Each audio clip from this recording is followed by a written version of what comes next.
এই আড্ডার মধ্যে একটা পার্ট যদি আমি না বলি, মানে আমার নিজের প্রতি অন্যায় করা হবে, দর্শকদের প্রতি অন্যায় করা হবে, এবং স্পেশালি পিঙ্কির সঙ্গে অন্যায় করা হবে। কেন?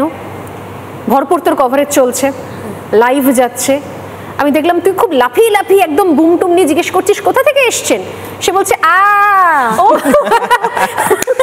বলছে কথা বন্ধ হয়ে গেছে, বলছে বলছে এখন রিপাবলিক বাংলা থেকে বন্ধ হয়ে গেছে, বলছে কবে এসেছিলেন ইন্ডিয়াতে? কথা বলতেই পারেন না? কবে থেকে কথা বলতে পারেন না?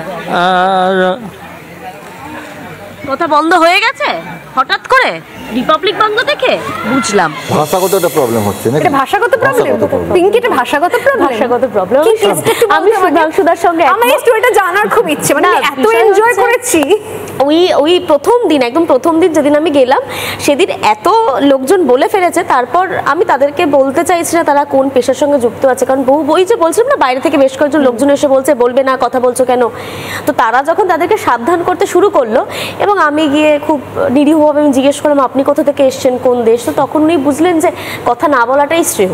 তো আমি কথা বলতে পারেন না এমন ব্যাপার নয়, না না, উনি তার আগে কথা বলছিলেন। আমি অন করে আরে ওখানে তুমি দাঁড়িয়ে সারাদিনই তো দাঁড়িয়ে রয়েছি না, স্বাভাবিক। আমি তোমাকে বলছিলাম যে যারা সকাল থেকে আসছে তারা সকাল থেকে দাঁড়িয়েই রয়েছে, তখন না ফ্ল্যাগশিপ মিটিং হচ্ছে, ওই প্রসেসটা সারাদিনে চলছে। তো ওই লোকজনকে দেখছি, উনি কিছুক্ষণ আগেও কথা বলেছে, দেখলাম যে উনি কথা বলতে পারলেন না, নিশ্চয়ই কোনো কারণে হতেই পারে, কারো শারীরিক সমস্যা হতে পারে, আমাদের সেটা নিয়ে বলা ঠিক নয়। তোর মনে হলো এটা শারীরিক সমস্যা? সেটা নয়, কারণ আমি জানি কিছুক্ষণ আগে উনি কথা বলেছেন, আমার সামনে বলেছেন। এই কাজটা কি চলছে? কারণ না হলে আমি কখনোই, মানে কেউ যদি শারীরিকভাবে অক্ষম হয় তাকে কখনোই আমি এই ব্যঙ্গটা করতে পারি না, এটা মানবিকভাবে আমি কখনো করতে পারি না। তুই তো জিজ্ঞাসা করলি যে আপনি কি রিপাবলিক বাংলা দেখে কথা বন্ধ হয়ে গেল? উনি বলছেন হ্যাঁ হ্যাঁ, উনি বললেন হ্যাঁ। মানুষের কণ্ঠস্বর দেখে অনুপ্রবেশকারীর কণ্ঠস্বর বন্ধ হয়ে গেছে। না কিন্তু সিরিয়াসলি একটা জিনিস, এটা কিন্তু এই অ্যাঙ্গেলটা আমি জানি না কেন রাজনীতিবিদরা, রাজনৈতিক দলগুলো নিজেদের ন্যারেটিভ বানাচ্ছে না। এটা কিন্তু আমাদের সবচেয়ে বড় ফিনান্সিয়াল টেররিজম। ঠিক, কারণ আমাদের যে পরিমাণ টাকা বেরিয়ে যাচ্ছে, দেখো আমি আজকে উড়িষ্যায় গেলাম, গুজরাটে গেলাম, আমি ব্যাপক খরচা করলাম, হোটেলে খরচা করলাম, আমি পুণ্যার্থী হিসেবে খরচা করলাম, এটা আমাদের ইকোনমিকে ডেভেলপ করছে। বাইরে থেকে এসে আমাদের রেমিটেন্সও না, এটা তো রেমিটেন্স মানি নয় যে কেউ অফিসিয়ালি এসে আমেরিকান কোম্পানি এসে এখানে ব্যবসা করছে বা টাকা নিয়ে যাচ্ছে, এরকম তো নয়, তাতেও একটা ট্যাক্স থাকে, এটা ট্যাক্স ফ্রি ইনকাম, এরা করে বেরিয়ে যাচ্ছে।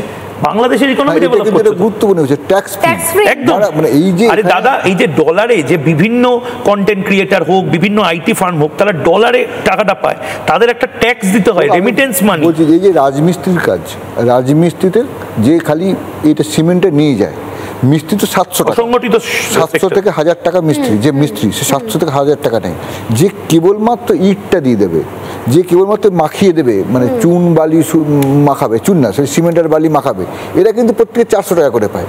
400 টাকা মানে 30 দিনে হচ্ছে 12,000 টাকা। যদি 700 টাকা হয়ে যায় 21,000 টাকা, যদি 1000 টাকা হয়ে যায় তাহলে কত হচ্ছে? 30,000 টাকা। এই টাকাটা কে ইনকাম করছে? এই টাকাটা ইনকাম করছে পশ্চিমবঙ্গের নিজস্ব যারা মানুষজন আছে তারা যেমন করছে, বাংলাদেশ থেকে আসা তারাও ইনকাম করছে। এই প্রত্যেকের বাড়িতে যে ইনকাম, লোকের যারা কাজে যায় বা অন্য বিভিন্ন ক্ষেত্রে, এমন একটা ক্ষেত্র নেই ছাতা নিয়ে যে ছাতা সারাই করে, যে জুতো সারাই করে, যে সবজি নিয়ে মার্কেটে যাচ্ছে, এই গোটা তুমি যে কোনো বাজারে যাও, যে কোনো বাজারে গিয়ে যাও, যে কোনো দমদম, নিউ টাউন, যারা এই ঠেলায় করে তোমাকে ফুলকপি, বাঁধাকপি বিক্রি করছে, তাদের মধ্যেও খুঁজে পেলে দেখতে পাবে, এখন হয়তো পাবে না, যে তাদের অধিকাংশই বাংলাদেশ থেকে এসছে, কেউ যশোর থেকে এসছে। দুটো চারটে কথা বলো, কথা বলে আমাকেও বাড়ি খুলনায়, এমনি একটা কিছু বলে আমি উচ্চারণ করতে পারি না বাংলা ভাষা। এই সেক্টরে এসেছিল সাতক্ষীরা থেকে বেশিরভাগ। এই টাকাটা পুরোটা চলে যাচ্ছে, এই টাকাটা কিন্তু পুরোটা যাচ্ছে, এবং কেউ কেউ মনে করছে না টাকাটা আর ওখানেও পাঠাবো না, আমরা এখানেই বাড়িঘর করে ঠেকে যাবো। না না, টাকা যাক, মানে ভারতীয় অর্থনীতির আমদানি হবে, রপ্তানি হবে, যাক। আমার কথা হচ্ছে লক্ষ্মীর ভান্ডার, শুভ্রাংশুদা এখানে 1 2 3 4 5 জন আছি, 5 জনের লক্ষ্মীর ভান্ডারটা 5 জনের তো থাকছে না, আরো 4 জন এখানে অনুপ্রবেশকারী আছে যাদের দিতে হচ্ছে। ভাই কেন 4 জনের লক্ষ্মী ভান্ডার দেবে?